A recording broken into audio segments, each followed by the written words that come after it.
We just finished hiking the Narrows. In the middle of summer and nobody's here. Check it out, we have it all to ourselves. You want to find out how we did it? Stay tuned.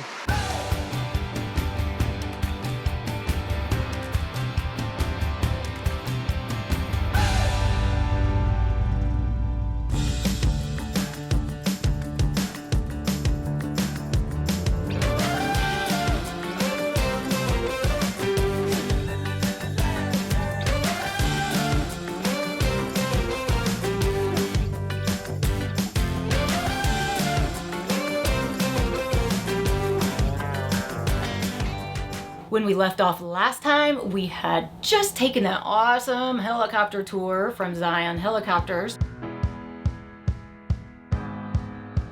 Yeah. Oh, sure. And we were kind of teasing you about some other exciting things that we did while we were in that area. It's time. It's this now. video, right now, right now. You ready? Here we go.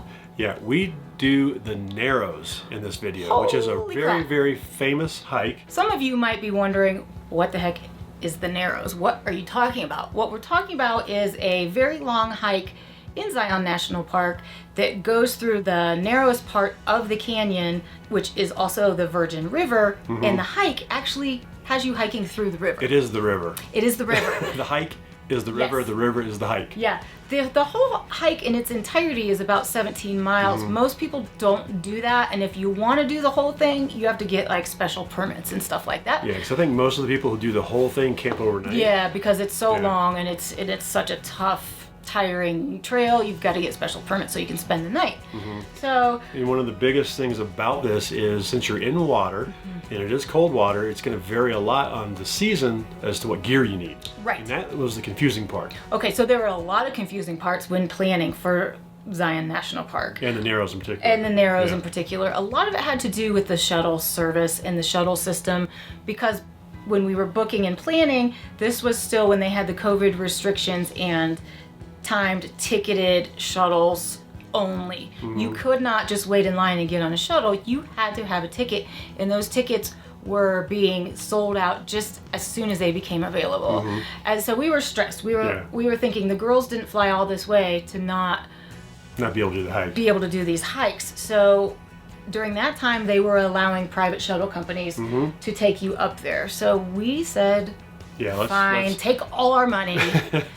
Yeah, we said, let's not chance it. We got a private shuttle from Zion Guru. I also want to say you are able to take your e-bikes up the scenic highway. When you have all the gear, like the waterproof shoes and the waterproof socks and The big stick big and- walking sticks and all that, I couldn't see the four of us taking e-bikes and trying to carry all that stuff. Yeah. So that's why we decided, heck with it, let's make sure we have a ride up there and let's book this private shuttle. It was expensive. It was super expensive. I mean, my gosh. For a van ride, you know, for that price, you can usually get a limousine with champagne. Yeah, right. Okay. Yeah. But it was okay because at least we knew Yeah, we had were guaranteed entry. And we decided, because it's so confusing and because it was still uncertain to both of us what equipment we actually needed to be safe and to make this hike easier for us, we decided we were going to go to Zion Guru and talk to them and get our gear through them, and they could tell us exactly what we needed. They are gurus after all. Yeah. Yeah, and they're very helpful too. Yeah.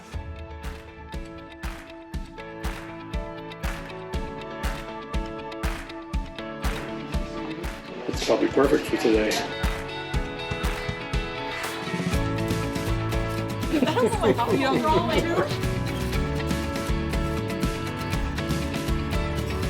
What I want to know is, like, what makes these shoes special? They're extra supportive, Okay.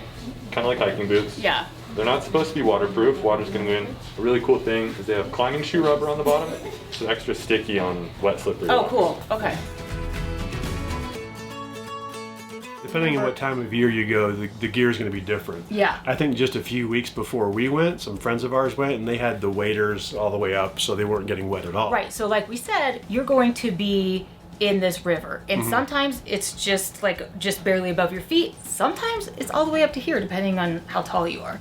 I got up to here at a couple of parts, but Yeah, I was a little worried because I just didn't know. I knew that getting that walking stick was really, really, really important. Walking stick for hiking it in a river is going to be longer than if you're trekking. So a trekking pole usually has your arm at a 90 degree, so you adjust it so that when you're in a natural gait on a trail, your arms are moving and lifting the stick. Yeah. In the Narrows though, you're walking with a single stick, you're using it as a probe to see how deep the water is, because you're trying to gauge water depth in water that may not be clear all the way through. Okay.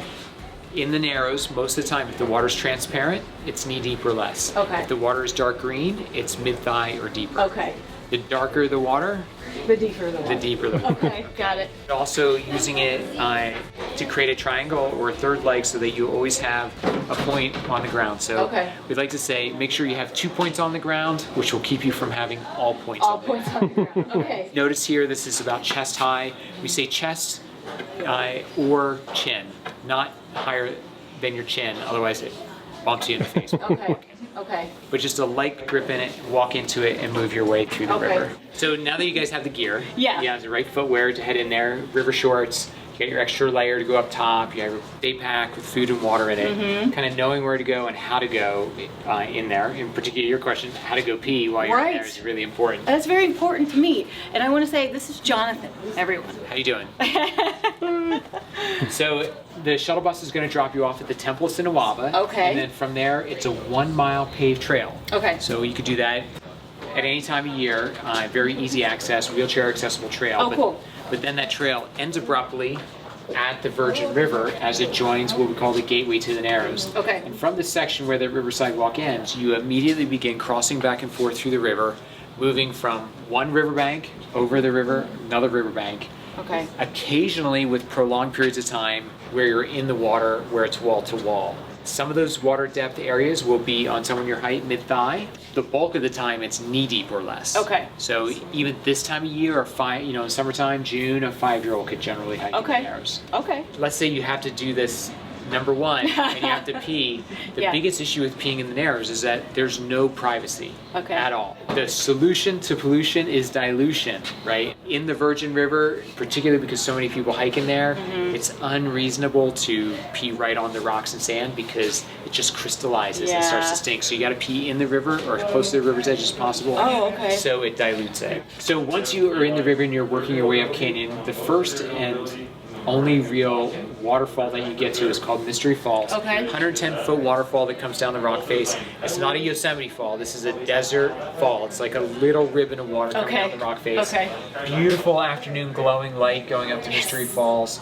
These giant curves where the river is making these 180-degree turns, and your target is to try to get up to Floating Rock, which Temple, remember, was 1 mile Riverside Walk. Okay. Then to get up to Floating Rock is about an additional 2 miles. 2 miles. So 3 miles up, 3 miles back. Okay. So you're moving about 1.25 miles an hour going upstream. Okay. And you're moving about 1.5 miles to 1.75 miles downstream. But tons of seed. That's the beautiful thing about the bottom of Narrows, which 90% of the people that hike the Narrows do it in that direction, is you hike in and you hike out. So you're only committed to as far as you've hiked in already. That's awesome. Our first time turning left. First time on the Scenic Drive. This is pretty cool. One really cool thing about taking the shuttle, besides the fact that you have a private shuttle, is that our driver was really, really knowledgeable, and he was able to fill us in on a lot of the history and things on the way in there. Oh man, he was so awesome. And we even stopped on the way in and showed us, Yeah, we stopped a couple of times, got to take pictures, and we were able to take our time and kind of make that experience our own. So on the left, that's the street wall, that big formation. Oh yeah. In the middle of it, there's a big dark streak. Yeah. Just barely to the right of that is a series of cracks that looks just like Darth Vader's helmet. Kind of like his profile. If you look closely, you might see it. Right. I think I see it, actually. Yeah. Oh, I see it. Yeah. Real close. Oh, I see it. That's kind of cool. Yeah. And they are no longer, as far as I know, they're no longer allowing private shuttles anymore. That was actually terminated 2 days after we got there. We got in right at the nick of time, and we were able to keep our shuttle reservation, so that was good. Be sure to check online, because that could change and it could be back to the same now. I know COVID restrictions are coming back in some areas, so be sure to check online. Yeah, absolutely. Your eyes on the horizon, stay gold. All I need are your eyes, your mind. So when we got to where the trail starts, that you have to take to head down to the Narrows, there was a huge line for people leaving. So that was great. Here's a little bit of a tip.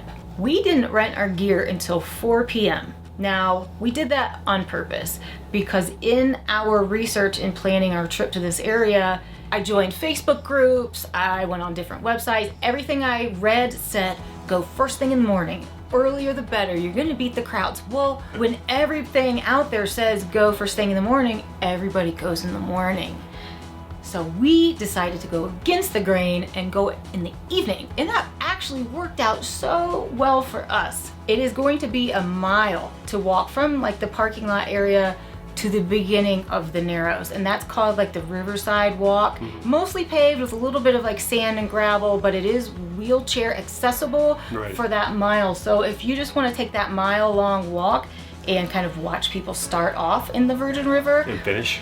Yeah, you can do that. You can just take that mile walk down and just watch people. It's a beautiful hike. You yeah. did that, but... So we walked that, and then we finally got there. And I will admit that beginning part was full of people when we first got there. There was a lot of people, but I think most of those people coming out. I think a lot of them were coming out and they were just kind of hanging out there because they maybe had some extra time. So it was kind of busy around that area. But as we got going, we really only saw people coming the opposite way. Yeah. Now we start the real stuff. Going up the river, cutting back and forth, all that fun stuff. How fun. Okay. Now we get to use the gear we bought or rented. All fun and games. All right. Let's do it. Until we slip. Nobody's slipping. Don't say that.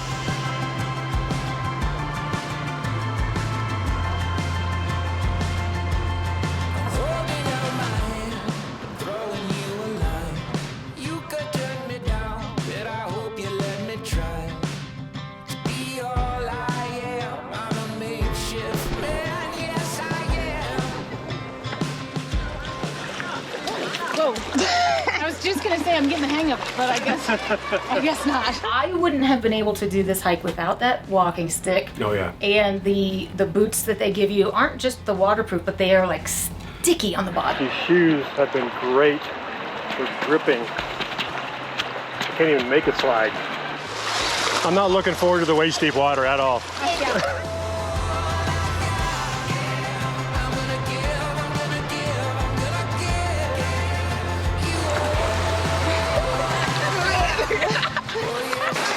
Right? I am loving this.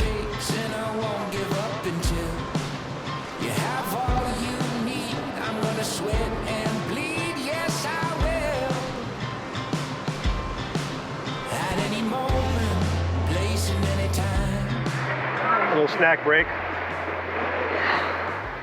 This is really cool. This is really neat. I think the afternoon is the way to go because it's not hot at all. The sun is blocked. It's nice and cool in here. Yeah. And the water feels refreshing when you do have to go waist deep. And everybody's going the other way. So it's perfect. Yep.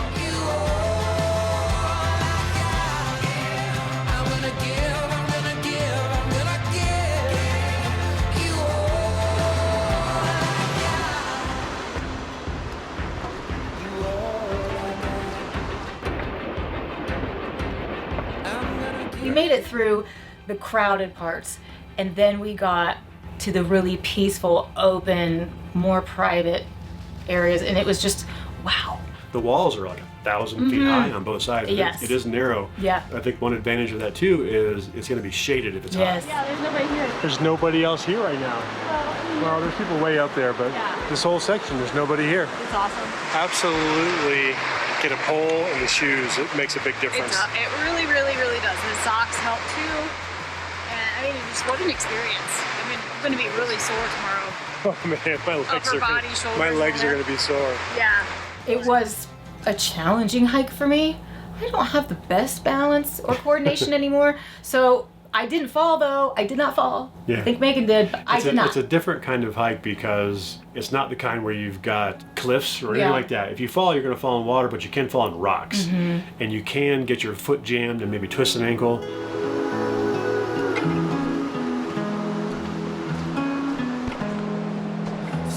I think we're gonna sleep well tonight. Oh yeah. It's gonna be that feeling of like when you were a little kid and you swam all day. I know. Like that. Some of the people that worked there did tell us that they see more injuries on the Narrows which is in the water, than they do on something like Angel's Landing. Because people get a little overconfident, you slip on a rock, you twist an ankle, it's really easy to get hurt, so be very careful. Yes. And definitely get a walking stick. There were people of all ages and I think all athletic abilities wading through the water. So, you can go as slow or as fast as you want. And I definitely went slower than the young whippersnapper girls that were with us. They kept going far ahead, but I think they're less afraid to fall. When you get to our age, falling hurts more. It does. It does. The recovery takes a lot longer. We've got about 15 minutes till our bingo time, meaning 2 hours out, 2 hours back. It's kind of like bingo fuel in the military. Yeah, bingo fuel is when you have just enough fuel to get back to base. We can go a little bit further, but we're going to have a snack instead. But this has been an amazing hike. Amazing. And not too difficult, really, I don't think. I mean, it's not like just a plain walk, but it's not. Well, I have a hard time with balance, so it was a little tricky for me, but I still loved it. It's worth it. It's worth the pain I'm going to feel tonight and tomorrow. We knew we had about a 4-hour window for this hike, so that makes it really, really easy. You go one way for 2 hours, and then you come back for 2 hours. Now we did that also knowing that coming back we would be more tired, but we would be going downstream. Yeah.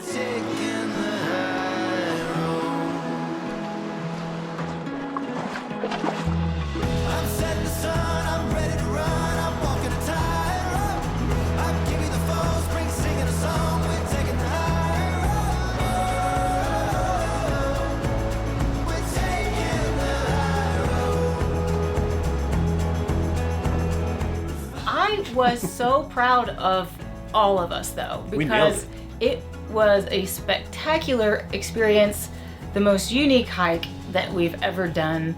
Especially after all the confusion leading up to it, to finally get there and be doing it and have the right gear and be on time, and it was awesome. Yeah.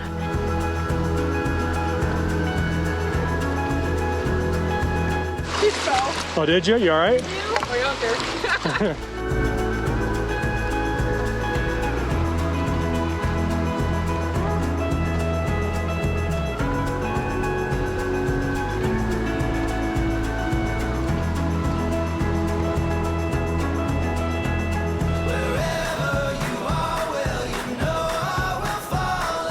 It's 7:21. We still have an hour, but this is where we started this trail.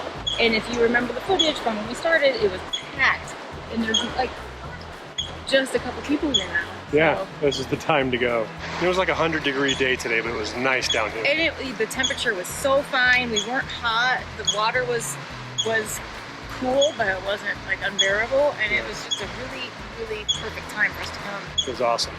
So now we're gonna go find out what that weird noise is behind us. Found the source. It's a squirrel.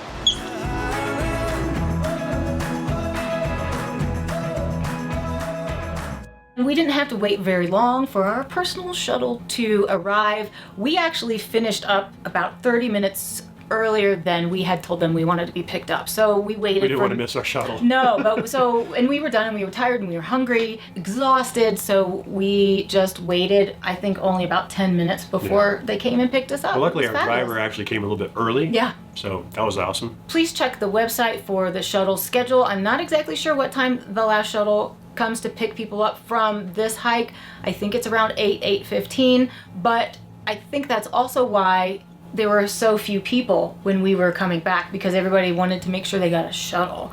So we had that whole last mile was all to ourselves. It was. We had a couple of sections where we couldn't see anybody.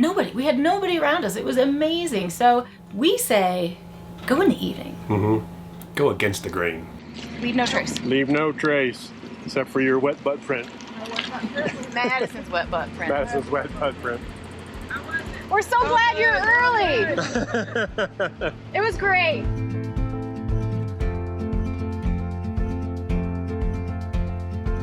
So remember a few weeks ago when we cleaned out our gray tank and got rid of a smell? It was the tank. And we talked about the little vacuum breaker seal there that is designed to allow air to flow in but not out. That basically provides a relief so you don't have a vacuum in there when you're dumping the tanks or when water's flowing through. But it can go bad and let gases up. And that happened just like 2 weeks later, and it's, even I could smell it. So you know it's bad. Of course that happens when we have visitors. You know, we never had this problem until they showed up. Right. Just saying. Yeah. Luckily, having seen this online before, I bought this about 2 years ago.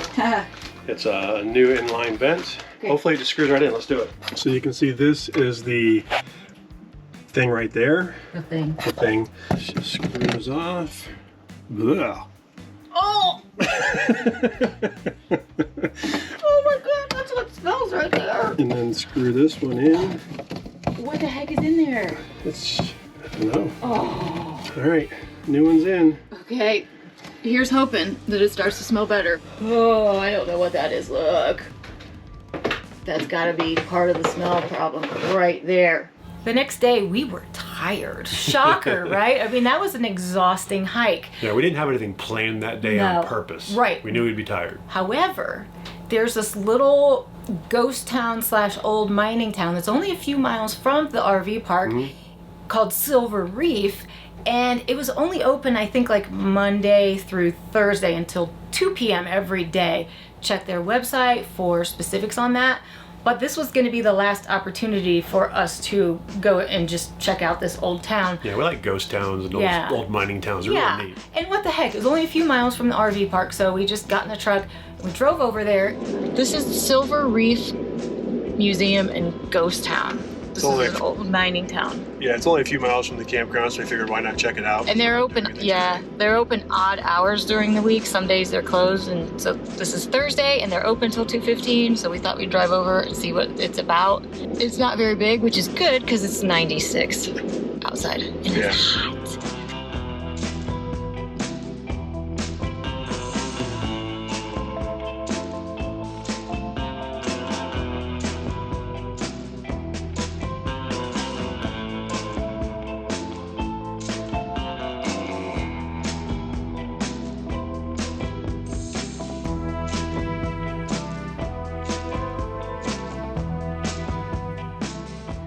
It was really cool. I mean, you pay $3 a person or $10 for a family, and you get a little bit of a guided tour, and they're in costume and they're In character. I think this might have been his normal character. He loved it. You can tell he loved it, but that made the tour, and it was awesome. Silver Reef is extremely unique. It's one of the only 2 places in the entire world where silver ore was found in sandstone. It seems a gentleman by the name of John Kemper came over from the goldfields, California, west of Reno. He's walking around on the White Reef, and as he's walking around, he starts finding things that are a bit peculiar. He starts picking up white sandstone, but he starts looking at it, and it's got little black lineation in it, little tiny black lines. And then he turns it over, and he goes, "Look at that black inclusion. I wonder what that is." Well, he tested, and it got back positive for silver. Well, that's impossible. You don't find silver in sandstone. Everyone knows that. You know that, right? Yes. You don't find silver in sandstone. Right. Well, he decided he probably needed a little help. So what he did was he went up over onto the White Reef, got a goodly amount of it, crushed it up, and sent it to the Smithsonian Institution. They sent it back to him 3 months later, and they said it's the best fake we have ever seen.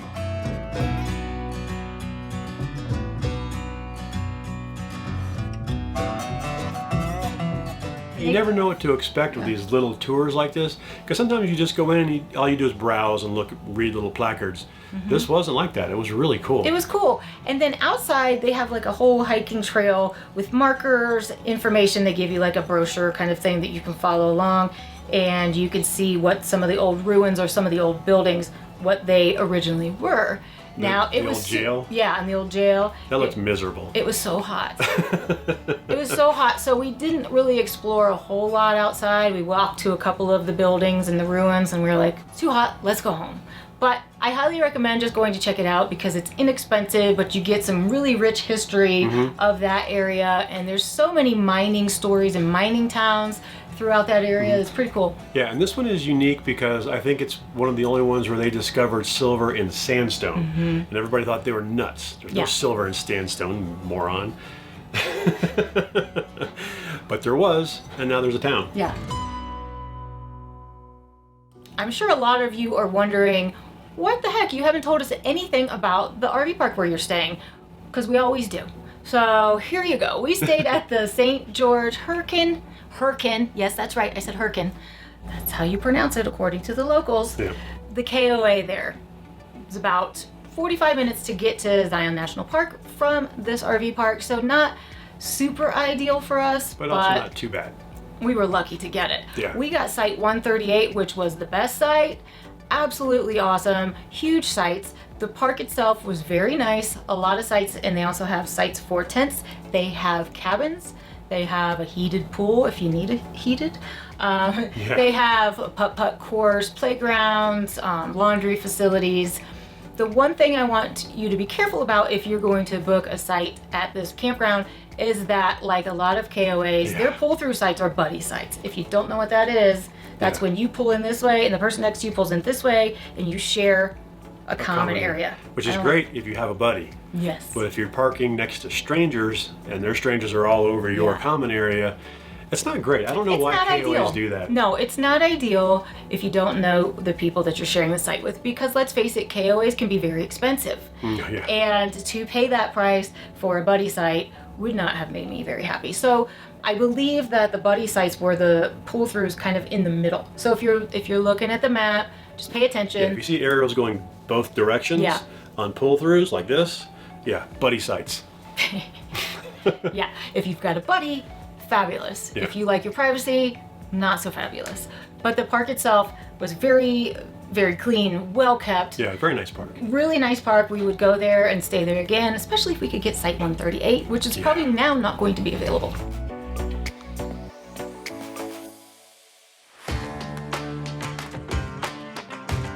Once again, we just ran out of time to share everything with you that we did in Zion. So what we're going to do is we're going to do a third part, because we still have some awesome things to share with you. One of the most amazing things. Yeah. The most dangerous hike we've ever done. Angel's Landing. Woo! I don't know how they let the public take this. It's dangerous. wait till you see. It's insane. It's dangerous. I slipped. That was scary. We also go four-wheeling, which was also a blast.